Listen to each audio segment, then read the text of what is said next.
Neuromuscular response to strength ट्रेनिंगबद्दल वाचतोय आणि हे वाचत असताना आपली मसलची स्ट्रेंथ कशी वाढते या संदर्भात मी वाचतोय. तर न्यूरोमस्क्युलर ॲडॅप्टेशन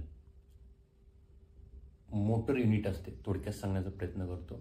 आणि हे मोटर युनिट म्हणजे नर्व्स आपल्या मसलला अटॅच असतात.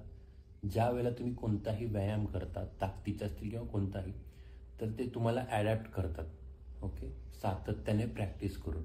उदाहरणार्थ मी एखादा बेंच प्रेस करतोय, तर साधारणतः मी 4 ते 6 आठवडे केलं तर सुरुवातीला 70 ते 80% न्यूरल ॲडॅप्टेशन होत असतं आणि त्याच्यामध्ये मसल हायपोट्रॉफी सुद्धा होत असते, साधारणतः 20 ते 30%.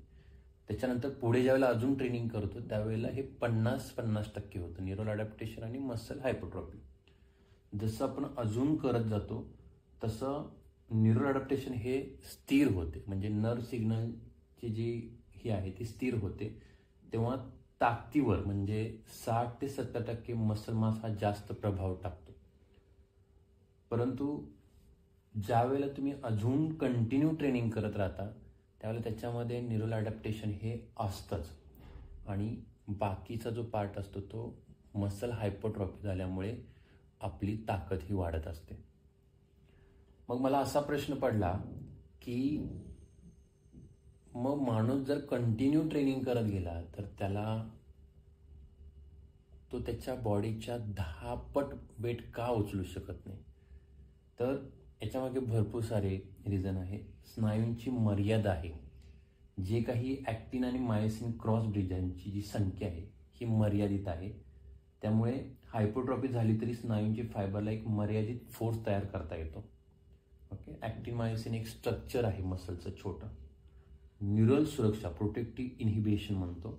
आपल्या नर्वस सिस्टीममध्ये एक गव्हर्नरसारखा प्रोटेक्टिव्ह मेकॅनिझम असतो.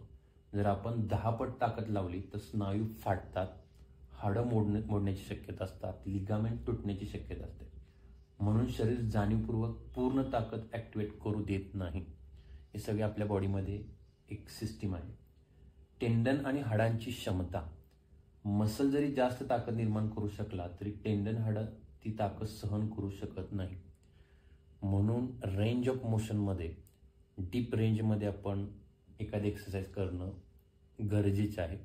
कारण मसलमध्ये जरी ताकद असली तर आपल्या लिगामेंट आणि टेंडनमध्ये तेवढी ताकद असू शकत नाही. म्हणून ज्यावेळेला बऱ्याच वेळेला आपण चुकीच्या एक्सरसाइज करतो, फॉर्मन टेक्निक असेल किंवा इगो लिफ्टिंग करतो, त्यावेळेला लिगामेंट किंवा टेंडनवरती तुमचा लोड येतो आणि त्यामुळे इंजुरी होते.